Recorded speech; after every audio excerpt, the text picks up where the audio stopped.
boliviano reclama, porque ese es su radio de acción, la ciudad de La Paz. Entonces, de esa manera, Henry Mays va a vender todo lo que tiene del Banco de Bolivia, porque era de Eusebio Lillo, y de Eusebio Lillo pasa a Henry Mays, y Henry Mays se lo entrega al Banco Nacional de Bolivia, todos los activos del Banco Boliviano, y de esa manera lo absorbe. Después, esto también quería añadir, es que el Banco Nacional de Bolivia se va a dividir. Se convertirá en el Banco Consolidado con sede en Santiago y el Banco Nacional de Bolivia con sede en La Paz, y después se va a extender a Sucre, etc. Muy bien, después de la guerra, ¿qué es lo que pasa? Gran actividad de la minería y un boom de importaciones. Tenemos problemas, el pacto de tregua, pero no lo voy a señalar. Simplemente les digo, hay problemas, nos está estrangulando la guerra. Los intercambios al principio no eran fluidos y finalmente se va a lograr, digamos, que poco a poco se estabilice. Entonces hay un gran intercambio comercial de importación y hay un gran desarrollo del sector minero. Muy bien, ¿qué pasa con el Banco Nacional de Bolivia? Que está acompañado ya con 2 bancos de crédito, ustedes saben bien, y después más adelante habrá otro banco de crédito, son 3 bancos de crédito, y habrá además los otros 3 bancos. Uno es el BNB, el Banco de Potosí, y en 1893 el Banco Argandoña. Y de esta manera, a fines del siglo XIX, ya tenemos 6 bancos. Pero un banco se va a quebrar, que es el Banco de Potosí. ¿Por qué se quiebra un banco? Simplemente por una razón: exceso de oferta de papel fiduciario, y no hay respaldo. A veces también exceso de crédito y no recupera los créditos prestados. Eso en pocas palabras. Ahora, finalizándole ya para terminar, quiero señalarles que el BNB juega doble papel. Una como rescatador de plata, otra que tiene fuertes relaciones con el Estado boliviano. ¿Por qué? Porque el Estado boliviano, como he dicho hace un momento, continúa con los déficits fiscales. Entonces, obtiene créditos del BNB. El BNB le presta, pero el Estado boliviano, en compensación, le permite recaudar una parte de los ingresos del Estado. Entonces, hay una garantía para el banco al darle la concesión de recaudar esos recursos. Entonces, de esa manera hay un juego entre el Estado, el BNB, y el otro es con la minería. No puedo generalizar, no voy a decir de que todas las empresas mineras se prestaban del BNB, no es.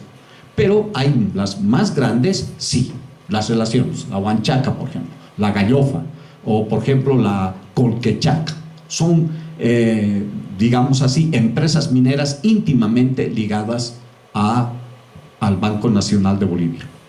Y ustedes, estoy seguro que en sus conocimientos les han dicho de que no, señores, la minería recibe inversiones directas, ¿verdad? O se asocian los capitales que tiene el país, y de esa manera hay que, digamos, asociar y formar empresas, ¿verdad? Todos ponen por acciones, ponen un capital y se reúne, y con eso hacen marchar su mina. En este caso se va viendo de que realmente el Banco Nacional de Bolivia, que es el protagonista más importante, está concediendo créditos, pero con condiciones bastante duras. Ya, ustedes saben bien, la minería es de costo alto. Por mucho que se invierte en bienes de capital, la situación para la minería es bastante difícil. Tiene costo alto, tiene sus estrangulamientos, tiene que verse obligada, digamos, a extender un poco la acción de la minería estrictamente, ¿verdad? Tiene que apoyarse en sus pulperías, por ejemplo, ¿verdad? Tiene que hacer arreglos con el transporte para poder bajar costos. Es una minería con serias dificultades. Entonces, por tanto, no es extraño que el BNB se haya aproximado a ofertar créditos. Ahora bien, ¿qué es lo que pasa? El BNB, al otorgar créditos, recibe una comisión. ¿Ya? Ustedes dirán, pero ¿qué es lo que pasa? Resulta de que las empresas mineras, sobre todo las que he mencionado, no pueden cancelar sus créditos, no pueden pagar sus créditos, se retrasan. Las tasas de interés ya en aquella época están entre el 10, 12, 13%, por ahí va. Entonces le cuesta, hay dificultades. Entonces las empresas mineras le dicen al banco, por favor, un tiempo más, le vamos a dar una comisión, y comienzan a entregarle al BNB comisión, un dinero que le cuesta pues a la empresa, pero no lo puede eludir, es para retrasar sus pagos, y el BNB tiene que hacer vista gorda recibiendo esa comisión. Al final les puedo decir que el BNB está dentro del directorio de las empresas mineras, ya está revisando prácticamente todo el movimiento de la economía de esa empresa para ver si le van a pagar o no. Y la tercera, recibir las pastas de plata y comerciarlas. No voy a decir especular nada, comerciarlas. Entonces se convierten en intermediarios en la venta de las pastas de plata con destino al exterior. Entonces el Banco Nacional de Bolivia, en un contexto tan difícil, tiene que utilizar todos los ardits posibles dentro de la banca para poder lograr su propósito de mantenerse como banco y no entrar en crisis, ¿verdad? El banco no tiene que perder, es un negocio donde no se pierde, ¿verdad? Ahora bien, ustedes dirán, el banco hipotecario. Yo personalmente les digo, no es fácil hacer un estudio de los bancos, porque ¿qué es lo que yo quiero saber? ¿Quiénes están depositando su dinero? ¿De qué sectores de la economía están colocando lo que ellos llaman depósitos? ¿Verdad? Ellos están depositando sus excedentes de dinero. ¿De dónde están extrayendo? ¿Verdad? Fundamentalmente, y se puede ver, yo creo que Napoleón me puede corroborar, en el siglo XX es el comercio fundamentalmente el que hace mover los bancos, fundamentalmente, y en mi periodo igual, es realmente el comercio el que está moviendo los bancos.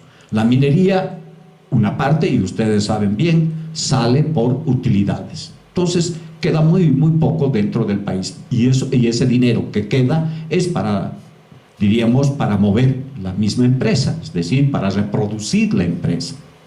Entonces es muy difícil ver, y en el caso de los bancos hipotecarios mucho más oscuro, pero gracias a un documento que he encontrado, él dice que son pequeños, digamos, depósitos de viudas, niños menores de edad que tienen su tutela, son mujeres que han perdido al marido, viudas, mujeres que viven solas, tienen pequeña propiedad, etc. Entonces sus pequeñas rentas, renta ya sea de la área urbana o renta de la tierra, lo recogen y lo colocan en los bancos hipotecarios, y son de corto plazo, muy corto plazo. Entonces son pequeños créditos, a través de esos ahorros se otorga pequeños créditos a la agricultura. Fundamentalmente el banco hipotecario está ligado a la agricultura. Los agricultores reciben esos pequeños créditos y a corto plazo de los bancos hipotecarios, Entonces, de esa manera se puede ver el movimiento de la banca en un país tan difícil como la de Bolivia, ¿verdad?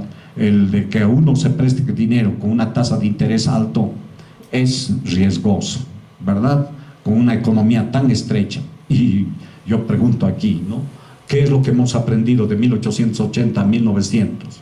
¿Verdad? El boom argentífero. Esa es la historia de Bolivia. Lo demás no cuenta para nada. En parte es cierto. En parte es cierto. Hay una agricultura, pero esa agricultura continúa nomás como en el viejo pasado. O sea, no hay inversiones en tecnología. Y es obvio. ¿Para qué vamos a invertir, como lo ha dicho Beliz Naceli, para qué invertir en la agricultura, inyectándole bienes de capital, mejoramientos de la producción, la ganadería, si el mercado es estrecho? No hay posibilidad. Entonces, los únicos que pueden, digamos, dinamizar un poco es el comercio importador y URAS por el comercio importador, porque de eso vive el Estado. Hay que fomentar puertas abiertas, que entre a la mayor cantidad de importaciones. No importa la salud pública, la cuestión es que importemos. Entonces, por tanto, de ahí en esos dos sectores, la minería y el comercio, se mueve el banco. Yo creo que es suficiente y después vamos a la ronda de experiencias. Gracias.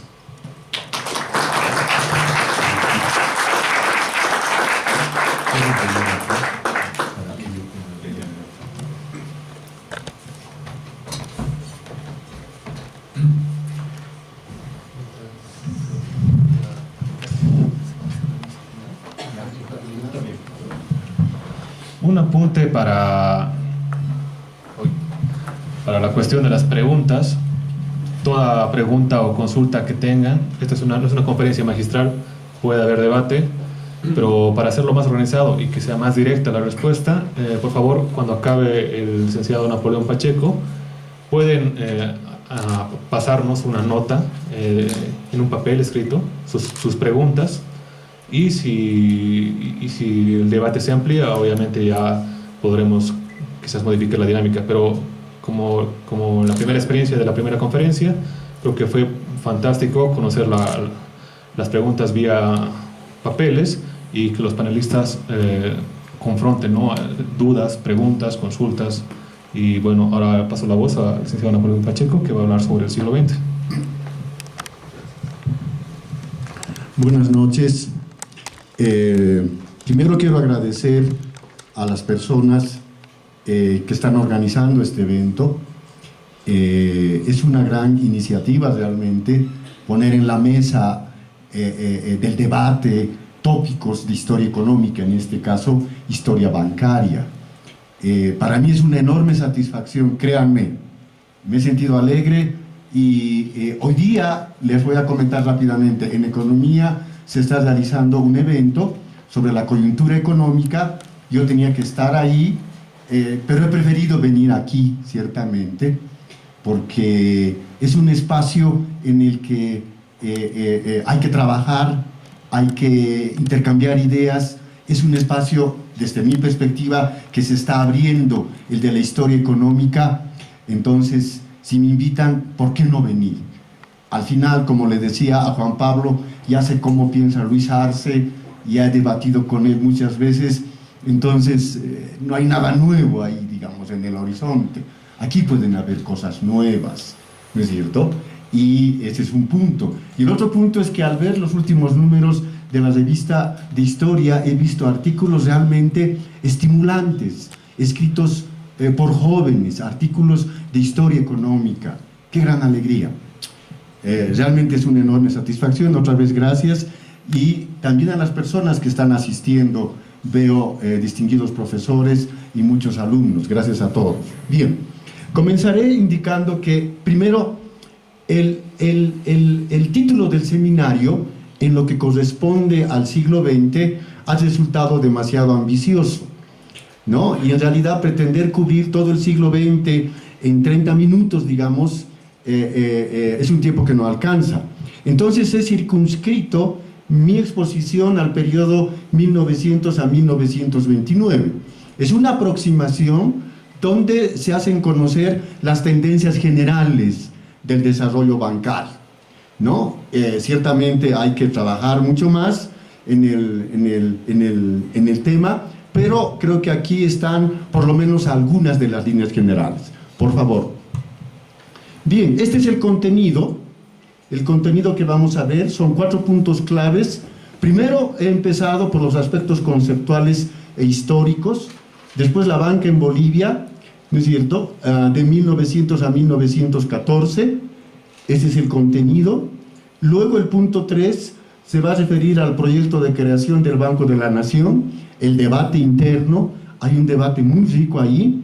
Y el cuarto punto, la reforma bancaria de 1914, ¿no es cierto?, y la misión Kemmerer como último elemento que va a plantear una nueva reforma bancaria. Entonces, ese es el contenido que voy a desarrollar. Por favor. Bien, aspectos conceptuales y digamos históricos. El primer elemento en el que hay que reparar es en la separación conceptual de finanzas públicas y finanzas privadas. La palabra finanzas es muy amplia en economía, ¿no es cierto? Entonces, Klindeberger, ese gran historiador económico, sostiene que básicamente cuando se habla de finanzas, es una idea general que va a incluir elementos como el dinero, los bancos, los ingresos y gastos, inclusive de las personas, ¿no es cierto?, o del Estado, ¿no? Entonces hay que hacer delimitaciones. Cuando se hablan de ingresos y gastos del Estado, obviamente se está hablando de finanzas públicas, que es un ámbito de la política fiscal, ¿no es cierto? Las finanzas privadas van a abarcar también los negocios individuales, los negocios bancarios, ¿no es cierto? Y el dinero está dentro de las finanzas bancarias, ¿no es cierto? Y se va a relacionar, obviamente, como un elemento fundamental con el carácter de los sistemas monetarios, que es otro elemento sobre el que hay que trabajar. Los patrones o sistemas monetarios vigentes en Bolivia desde 1825 en adelante, ¿no es cierto? Hay algunos avances, pero son muy parciales. Falta todavía penetrar más en el tema, por favor. Ahora bien, ¿cuál es el rol del sistema financiero en la economía? Ese es otro punto clave. Y para comprender mejor el rol del sistema financiero en la economía, hay que tomar en cuenta, para empezar, nociones básicas de economía y fundamentalmente de economía monetaria, empezando por las funciones del dinero. ¿Para qué sirve el dinero? Medio de cambio, unidad de medida, unidad de cuenta y además depósito y portador de valor. Para eso es el dinero, ¿no es cierto? Las funciones de los bancos comerciales, que es sobre el punto en el que vamos a hacer énfasis. Los bancos comerciales van a aceptar dinero de los depositantes y van a pagar una tasa de interés, obviamente, ¿no? Pero van a otorgar préstamos y también van a cobrar una tasa de interés. A la tasa de interés que se le va a pagar a los depositantes se denomina en ese lenguaje la tasa pasiva, y la que cobran a los que se prestan dinero de los bancos, la tasa activa. Entonces siempre hay una diferencia entre tasa activa y tasa pasiva. Es lo que se denomina en el lenguaje el spread bancario, y ahí está una de las fuentes de las utilidades del sistema bancario en general, ¿no es cierto? La diferencia entre las tasas de interés que pagan y las que cobran. Obviamente los bancos, ¿no es cierto?, son organizaciones con fines de lucro. Por eso, como yo siempre le digo en nuestras charlas regulares a Alexis, a veces uno encuentra prácticas un poco oscuras de los bancos, pero hay que comprender en esencia, sin justificar esas prácticas oscuras, que la banca no es la Madre Teresa. No. Han reunido capitales, ¿no es cierto?, para generar rentabilidad, para generar ganancia. Y cuando reciben depósitos, están prestando dinero, están otorgando créditos a partir de esos depósitos.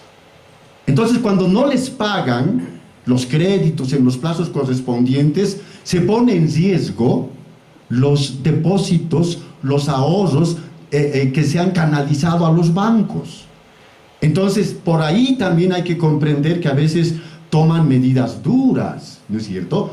Eso lo hacen en función de sus intereses, y reitero, están cuidando también el valor de los depósitos de la gente que ha puesto su dinero en los bancos, ¿no? Ahora, todas las personas van a necesitar, o gran parte de las personas, de los servicios bancarios para comprar o vender, o para invertir, por favor. Se van a prestar dinero para cualquier emprendimiento productivo. Un emprendimiento productivo generalmente va a tener dos fuentes de capital: el ahorro propio de la empresa, de la persona, etcétera, ¿no es cierto? Pero fundamentalmente el crédito bancario. Crédito bancario que va a servir para abrir un negocio, una actividad, o simplemente tal vez como capital de trabajo.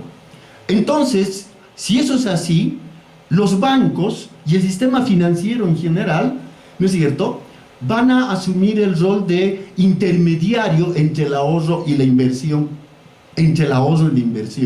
que es un punto clave en economía.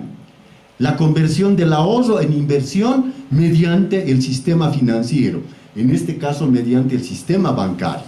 Y la inversión es el punto clave para el crecimiento, porque si hay inversión, entonces se genera empleo, se genera ingreso, se genera movimiento económico, ¿no es cierto? Entonces, cuando el sistema bancario empieza a fallar, empieza a tener problemas por cualquier razón, recordemos los capítulos recientes de la crisis de las hipotecas subprime, por ejemplo, entre el 2007 y el 2008 en Estados Unidos, ¿no es cierto?, que ha tenido un impacto global en casi todo el mundo, ¿no? Se interrumpe la conversión del ahorro en inversión y en consecuencia la economía inevitablemente va a tropezar, va a entrar en recesión, ¿no es cierto?, si esa interrupción del ahorro para que se convierta en inversión es fuerte.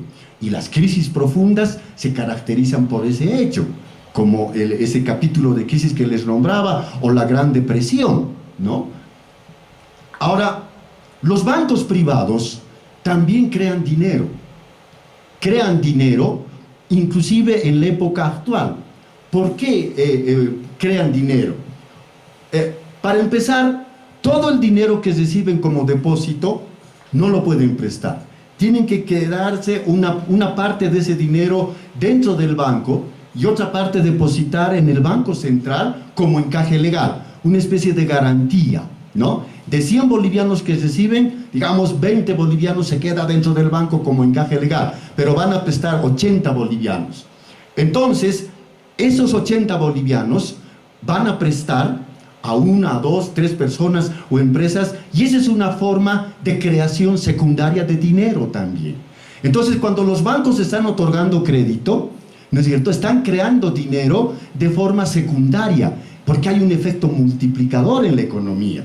La gente que se preste ese dinero no lo va a utilizar para guardarlo en su colchón, lo va a utilizar para algo, para pagar deudas, para comprar algo, para un emprendimiento productivo, en fin. Ese dinero empieza a trabajar. Entonces, por eso es que en economía monetaria se llama que los préstamos de los bancos también significan creación de dinero secundario, ¿no? Por favor. Ahora bien, otro elemento teórico importante son los modelos de banca en Inglaterra y Estados Unidos hasta el año 29. Sabemos que en la historia bancaria del país hay hitos importantes, ¿no es cierto? De la banca libre se va a transitar al monopolio en la emisión, ¿no es cierto?, con el Banco de la Nación Boliviana, y luego va a emerger el Banco Central de Bolivia. Esos cambios van a corresponder ciertamente a los enfoques teóricos dominantes en los países más industrializados, en los países más desarrollados, ¿no? Cuando uno lee, por ejemplo, los argumentos